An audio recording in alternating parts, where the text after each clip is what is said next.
Hindi maipagkakaila ang angking ganda na Rachel. Pero bukod sa malaanghel na mukha, talented din ito. Mahusay itong modelo at dancer. Swerte rin ito sa pamilya. Suportado ito ng kanyang mga magulang sa pag-abot ng kanyang mga pangarap. Para sa marami, perpekto ang buhay ni Rachel. Lalo na sa mata ng kaibigan nitong si Caroline. Sa puntong gagawin nito ang lahat, maangkin lamang ang katauhan nito. Metikulosong plinano ni Caroline ang pagpaslang kay Rachel sa pag-asang maagaw ang identity nito. Mula sa pagpapalit ng mukha at pag-angkin sa pangalan nito. Ilang taon ang ginugol ni Caroline upang perpektong maisakatuparan ang premeditated murder. Gaano kalalim ang inggit ni Caroline para pumatay ng kaibigan. Kaya't kunin na ang inyong mainit na kape. Simulan na natin ang kwentong krimen ng The Caroline Reed Murder Case. Si Rachel Barber ay isinilang noong September 1, 1983 sa Melbourne, Australia. Panganay ito sa 3 magkakapatid na babae. Parte si Rachel ng isang one big happy family. Ngunit hindi lang yon. Bawat isa sa mga ito ay passionate artist. Mayroong designer, gumagawa ng laruan, author ng librong pambata at visual artist. Musmos pa lamang ay nag-aral na ng art si Rachel. Subalit ang pinakahilig nito sa lahat ay ang ballet. Naging training ground nito sa pagsasayaw, ang salas at ang kanyang kwarto. Paborito nitong mag-choreograph ng sayaw kasama ang kanyang maliliit na kapatid. Elementary pa lamang ay batid na ni Rachel sa sarili na ito ang kanyang magiging career. Bagay na kailanman ay hindi kwestiyon ng kanyang mga magulang. Sa katunayan, nasa sinapupunan pa lamang ay pinatutugtugan na ito ng classical music ng kanyang inang si Elizabeth. Unang nag-enroll si Rachel sa isang ballet class sa Melbourne Dance Academy na ito'y 6 na taong gulang pa lamang. Pagtungtong ng high school, pinagsabay naman ito ang pagsasayaw at modeling. Nang mag-14 years old, na-feature ito sa isang women's fitness magazine. Ngunit bukod sa kanyang talent, si Rachel ay maganda, sweet, athletic at matalino ring bata. Mahal ito ng lahat ng nakakakilala sa kanya. Dahil sa pagiging busy sa kanyang dance career, hindi na pagtutuunan ni Rachel ang conventional studies gaya ng math at science. Pakiramdam nito ay makahadlang ito sa kanyang pagsasayaw sa entablado na kanyang pinapangarap mulat sa pool. Kaya naman isang araw ay nagmakaawa ito sa kanyang magulang na alisin nito sa conventional high school at sa halip ay hayaang umattend sa isang local dance academy na tinatawag na Dance Factory. Hindi may pagkakaila ng mag-asawang Elizabeth at Michael ang galing at potensyal ni Rachel sa stage at sa harap ng kamera. Kaya naman kinalaunan ay pinayagan ng mga ito ang hiling ng anak na abutin ang kanyang pangarap. Kaya naman nang magtapos ang freshman year noong 1998, lumipat si Rachel sa Dance Factory. Ang Dance Factory ay isa sa mga nangungunang dance studio sa Australia. Kabilang ito sa mga pinakamahuhusay sa buong mundo. Noong March 1, 1999, gaya ng kanyang normal routine, pagkagising sa umaga, naghahanda na si Rachel para sa school. Sa kabila ng pagiging confident nito sa dance studio, maituturing si Rachel na isang introvert.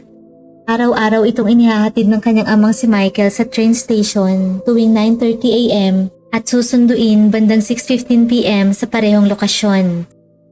Pagkarating sa istasyon noong umaga, niyakap ni Rachel ang kanyang ama at nagpaalam. Saka tinungo ang istasyon ng tren. Pagsapit sa Richmond, nag-aabang na ang mga kaibigan ni Rachel upang sabay-sabay na pumasok sa school, pati na rin ang kanyang boyfriend na si Manny Carella na nakilala rin ito sa Dance Factory. Habang sama-samang naglalakad, excited na nagbitaw ng isang weirdong statement si Rachel sa mga kaibigan. Nakikita umano ito ng malaking pera sa gabing yon. Subalit nang tanungin kung paano, tumanggi itong sumagot at sinabing sorpresa umano ito. Dahil sa kanyang looks at figure, ipinagpalagay ng kanyang mga kaibigan na maaaring sa modeling gig nito makuha ang sinasabing malaking pera. Noong lunchtime, pumunta sina Rachel at Manny sa Swan Street, isang kalapit na shopping center upang magtanghalian. Pagkatapos kumain, inaya ni Rachel ang nobyo sa isang shoe shop upang ipakita ang sapatos na matagal na nitong nais bilhin ngunit kapos ang kanyang budget. Isang asul na platform shoes. Noon ay ipinareserve nito sa staff ang sapatos at sinabing babalikan nito kinabukasan upang bayaran. Maya-maya pa, muling inusisa ni Manny ang girlfriend kung saan manggagaling ang pera nito. Bakit ito ililihim ni Rachel kung safe naman ito? Sinagot lamang siya nito na tatagpuin ng isang dating kaibigan na siyang magbibigay sa kanya ng trabaho. Nilinaw rin ito kay Manny na ligtas ang trabaho at kikita siya ng malaki. May uuwi pa niya ang mga libreng damit pagkatapos. Kahit anong pilit ni Manny na sabihin ng nobya kung ano eksaktong trabaho ito, inilihim pa rin ito ni Rachel. Nang patapos na ang klase noong 5:35 p.m., sama-samang lumabas sina Rachel at mga kaibigan nito patungo sa tram station upang umuwi na sa kani-kanilang tahanan. Noon ay ibang tren ang sasakyan ni Rachel upang puntahan ang kanyang gig. Bago mahiwalay, mahigpit na niyakap ni Rachel si Manny kasabay ng bigkas ng katagang I love you. Nangako itong tatawagan ng boyfriend kapag nakauwi na ito sa kanilang bahay. Hindi kailanman malilimutan ni Manny ang memorya ng pamamaalam kay Rachel habang papalayo ito. Yun na pala ang huling beses na makikita niya ito ng buhay.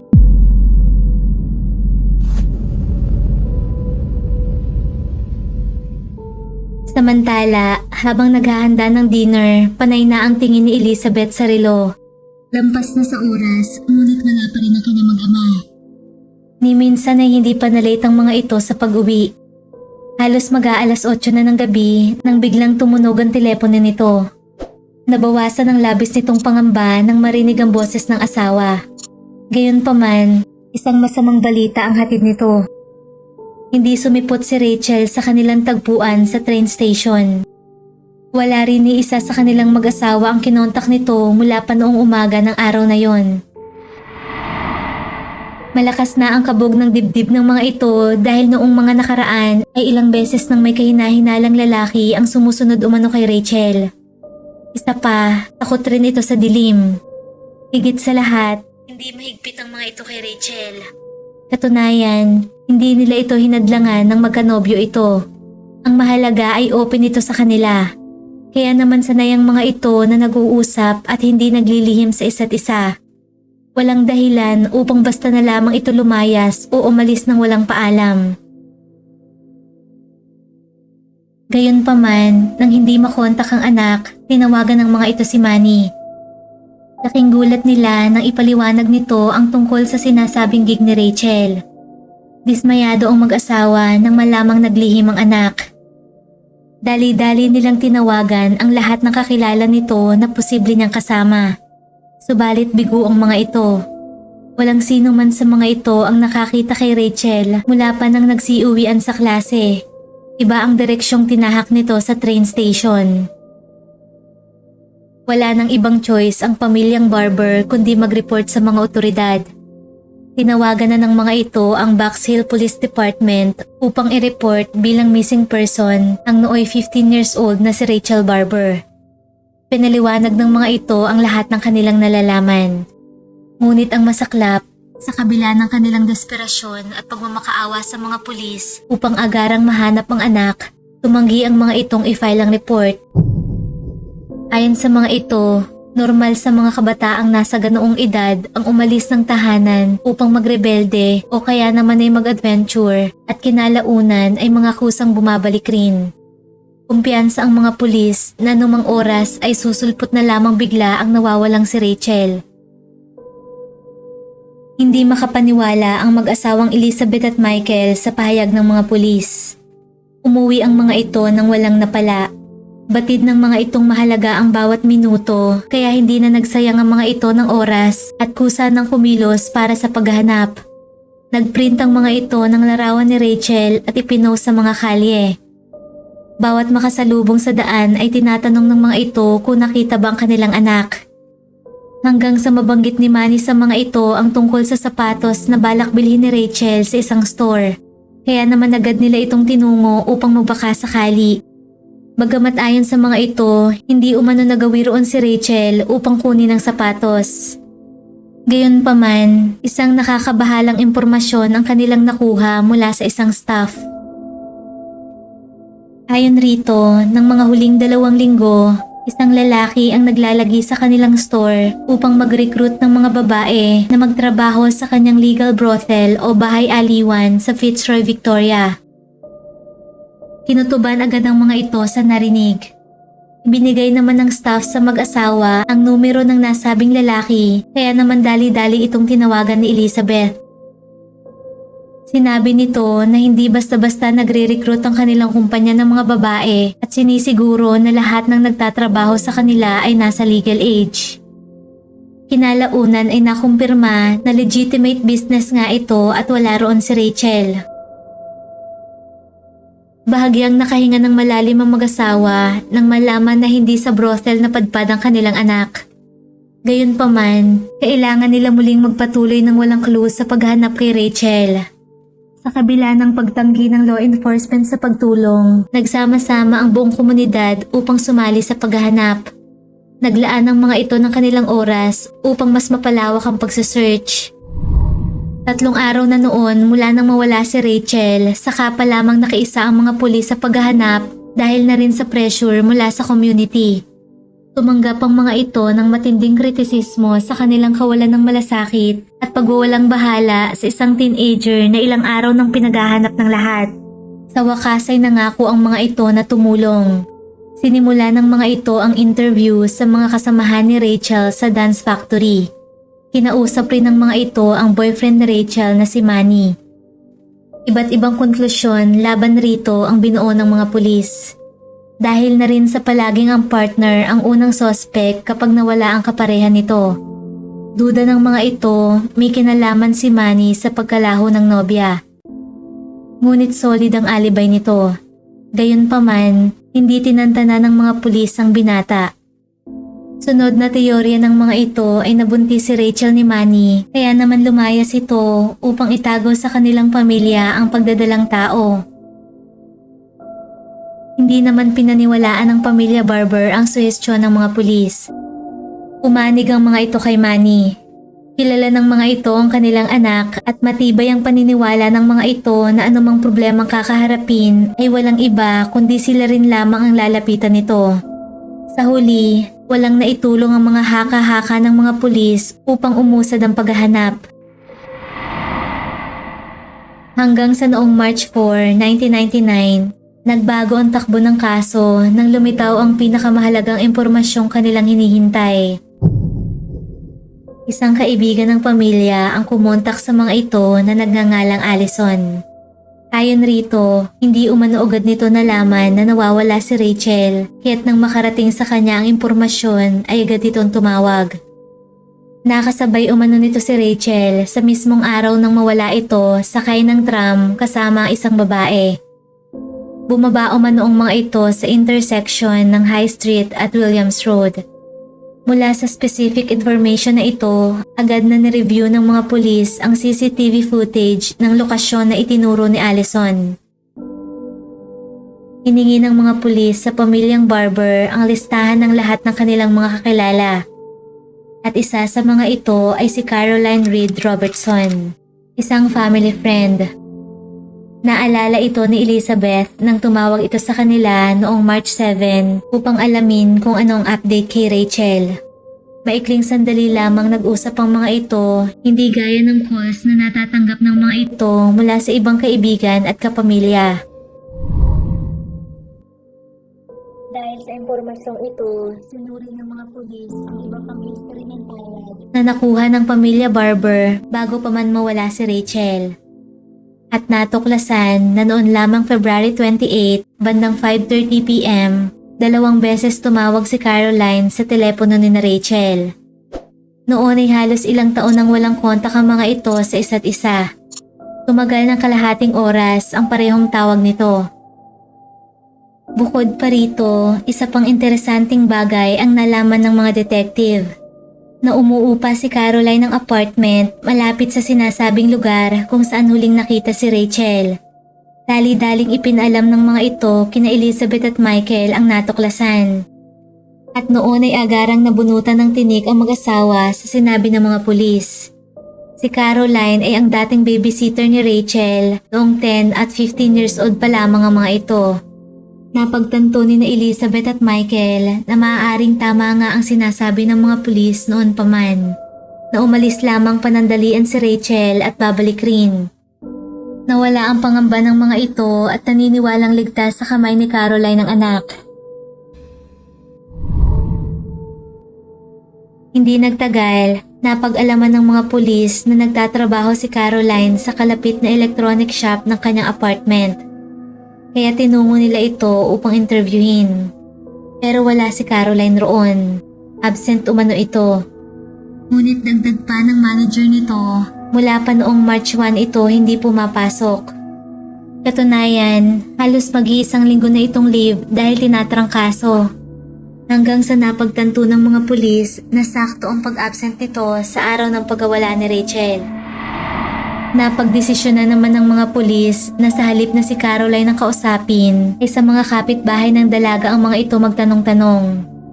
Isa sa mga ito ang nakarinig umano ng malakas na iyak noong gabi ng March 1 na nagmumula sa direksyon ng inuupahan ni Caroline. Ayon naman sa isa, may hahalin tulad umano sa isang batang nagtatantrum ang iyak na yon. Kinalaunan, napag-alaman ng mga ito na dumalaw ang ama ni Caroline sa kanya nang magkasakit ito. Noon ay nanatili lamang umano ito sa salas ng apartment ng anak habang nakasarado ang kwarto nito at umiiyak sa loob. Tumanggi umano itong pagbuksan siya ng pinto. Nadiskubre rin ng mga pulis mula sa mga katrabaho ni Caroline na humiram ito ng pera sa kanila upang pambayad para sa moving company dahil hindi ito marunong mag-drive. Nagpaplano umano itong ilipat ang ilang gamit sa masikip na apartment patungo sa malawak na property ng kanyang ama. Agad namang natrack ng mga ito ang kumpanyang naglipat ng mga gamit ni Caroline noong March 4. Ayon sa mga tauhan nito, pagkarating sa property, itinuro ni Caroline ang isang estatwa na nakabalot sa mga tela at kumot at nakalagay sa isang malaking duffel bag. Kabilang ito sa mga dadalhin sa hobby farm ng kanyang ama sa Kilmore kasamang iba pang furnitures. Matapos makalap ang mga impormasyong ito noong March 12 bandang 9 AM, tinungo na ng mga detective ang bahay ng may sakit na si Caroline. Umaasa ang mga itong naroon ang lumayas na si Rachel. Subalit walang sumasagot sa kanilang pagtawag. Walang bakas ni numan sa loob. Kaya naman nagpasya muna ang mga itong umalis at bumalik noong alas 5 ng hapon. Panay katok ang mga ito ngunit wala pa rin tumutugon. Kaya naman desidido na ang mga itong pumasok ng purasahan sa loob upang alamin kung ano ang nangyayari. Pagpasok ay may ilang mga kalat sa sala subalit wala namang tila kahina-hinalang bagay. Hanggang sa buksan na ng mga ito ang pinto ng isang kwarto. Bumungad sa mga ito ang isang nakadapang babae sa sahig. Inakala nilang patay na ito dahil hindi ito nagre-respond. Pagka-check sa pulso, napagtanto ng mga ito na buhay pa ang babae. Kaya naman agaran nila itong isinugod sa ospital. Nakumpirmang si Caroline nga ang babaeng tila nag-seizure. Habang dinadala ito ng ambulansya sa emergency, nagpatuloy ang search ng mga pulis sa apartment. Wala roon si Rachel. Kaya naman umaasa ang mga itong maghanap ng anumang bakas. Una nang nakita ng mga ito ang isang bag ng mga damit na size 8 na masyadong maliit para kay Caroline at posibleng kasya kay Rachel. Sa kanilang paggalugad sa kabahayan, unti-unting nadiskubre ng mga ito ang mga susunod na nakakakilabot na clue. Ang nagkalat na mga notebook sa buong kwarto. Nang buklatin na nila ito, punong-puno ang mga pahina nito ng sulat. Simula sa cover hanggang sa huling page. Laking gulat ng mga ito na matuklasan na karamihan sa mga journal ay naglalaman ng impormasyon tungkol kay Rachel Barber, ang taong kanilang hinahanap. Ngunit hindi lamang yon. Bukod sa tila walang katapusang handwritten biographies ng dating inaalagaan at kapitbahay na si Rachel, mayroon ring mga notes na tungkol naman kay Caroline. Ang plano nito ng pagpapalit ng kanyang pangalan, pati na rin ang kanyang mukha sa pamamagitan ng plastic surgery. Mababasa rin roon ang pagnanais nito na lumipat ng tirahan malapit sa Byron Bay sa hinaharap. Unti-unting nagkakaroon ng linaw ang mga makapanindig balahibong pinaplano ni Caroline. Noon ay narealize ng mga investigador ang maitim na balak nito, ang maglaho at saka magbagong buhay bilang bagong katauhan. At ang napili nitong identity ay walang iba kundi kay Rachel Barber. At hindi ito katang-isip lamang ni Caroline. Katunayan, hawak nito ang mga opisyal na papeles na kanyang finilapan na kinakailangan sa pagpapalit ng pangalan. Gayon rin ang kopya ng birth certificate ni Rachel. Dahil dito, agad na sumugod sa ospital ang mga investigador upang mag-interrogate. Pagkarating, dinatnan ng mga ito ang may malay na noong si Caroline. Tinanong nila ito kung nasaan na si Rachel.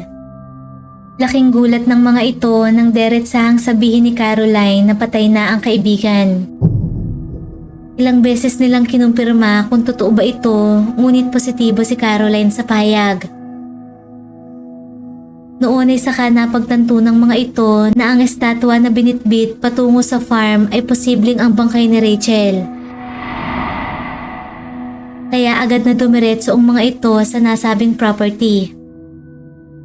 Sa paggalugad sa magubat na area malapit sa ilog, natuklasan ng mga ito ang isang mababaw at fresh na hukay. Nang hukayin, tumambad sa mga ito ang nabubulok ng katawan ni Rachel na may nakapulupot pang cord ng telepono sa leeg na naging sanhi ng kamatayan nito. Nang makalabas ng hospital, diretsong dinala si Caroline sa kustudiya ng mga pulis. Nakasuhan ito at nag-plead ng guilty. Taong 2000, umarap ito sa trial para sa murder ni Rachel. Iginiit ng depensa na wala sa katinuan si Caroline nang gawin ng krimen. Dumanas umano ito ng malalang mental trauma at depression buong buhay at hindi nasuportahan ng kanyang mga magulang. Bagamat inamin ng pagpaslang, sinabi nito na hindi niya maalala ang eksaktong pangyayari nang maganap ito. Ngunit hindi sapat ang mga pahayag na ito sa dami ng ebidensya na premeditated ang pagpatay ni Caroline kay Rachel. Sinasabing selos sa tinggit ang dahilan nito upang paslangin ang kaibigan. Bata pa lamang ang dalawa nang lumipat ng tirahan sina Caroline malapit kina Rachel. Nang kuhanin itong babysitter, doon nakita ni Caroline ang para sa kanya ay perpektong buhay ni Rachel. Maganda, talented, maraming kaibigan at may perpektong pamilya. Malayong malayo at kung tutuusin umano ay kabaliktaran na sa kanya. Halos buong buhay umano itong dumanas ng pambubuli dahil sa kanyang anyo at timbang. Rachel is strikingly attractive. Dancer's body, very clear pale skin, hypnotic green eyes, wild free spirit. Passionate, charming, moody, mysterious. Sa ebidensyang mga notebooks, nakasulat kung gaano ito ka-insecure sa kanyang panlabas na anyo. Tinatawag nito ng iba't ibang negatibong salita ang sarili. Si Caroline umano ay isang quote-unquote troubled, tortured, and lost soul thrown into an alien environment full of angels. Metikuloso rin itong idinitalya sa kanyang journal ang eksaktong paraan ng pagpatay kay Rachel.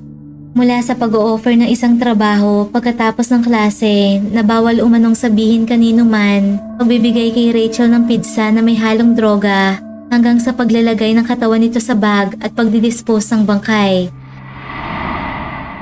Mula sa court documents, malinaw na nasunod ang bawat plano ito ni Caroline. Samantala, Isa rin sa nadiskubre ng mga ito na 2 araw itinago ni Caroline ang bangkay ni Rachel sa kanyang closet matapos ang krimen, ang parehong panahon na nag-absent si Caroline sa trabaho. Sa korte, inihayag ng prosecution ang matinding obsession ni Caroline kay Rachel na nagsimula ilang taon na ang nakakalipas. Wala pa lamang nang mag-babysit ito. Isang madilim na pantasya para kay Caroline na palitan at angkinin ang buhay ni Rachel sa pamamagitan lamang ng surgery at paggamit ng legal name nito. Naniniwala ito na kapag isinagawa niya ang mga bagay na yon ay tuluyan na niyang mapapalitan ang taong matagal niya nang kinaiinggitan. Noong October 2000, nasintensyahan si Caroline ng 20 years na pagkakakulong na may posibilidad ng parol. Hindi ito kailanman nagpakita ng anumang pagsisisi sa ginawang pagpaslang. August 10, 2013, 13 years ang lumipas matapos ang murder ni Rachel nang maging eligible si Caroline sa kanyang parol. Sinasabing handa na ang parole board upang mapalaya ito sa ilalim ng mga striktong rules. Subalit dahil sa sigaw ng publiko sa pangunguna ng pamilya ni Rachel, pinag-isipang muli ang desisyon. Nagpahayag ng takot ang pamilya Barber kung sakali mang makalaya si Caroline. Nagbigay rin ng mga ito ng warning sa posibleng krimen na magawa nito sa labas ng rehas dahil na rin sa pagiging manipulator nito. Hanggang sa noong January 2015, matapos lamang ang 15 taon na pagkakakulong mula sa kanyang dapat na 20-year sentence, nag-apply muli ng parol si Caroline. At sa pagkakataong yon ay na-approve ito sa kabila ng campaign ng pamilya ng kanyang biktima. Taong 2015 nang tuluyan na itong makalaya sa kulungan. Kapuna-puna na iba na ang anyo nito. Payat na ito at tuwid na ang kanyang blonde na buhok. Naniniwala ang pamilyang Barber na hindi nakuha ni Rachel ang totoong hustisya at kailanman ay hindi na magkakaroon ng closure sa pagkamatay ng kanilang pinakamamahal na anghel.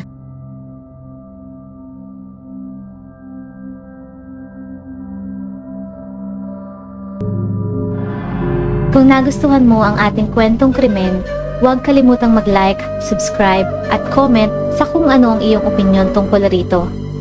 At laging tatandaan, mahalaga ang buhay, huwag kang papatay. Maraming salamat po sa panonood at hanggang sa muli.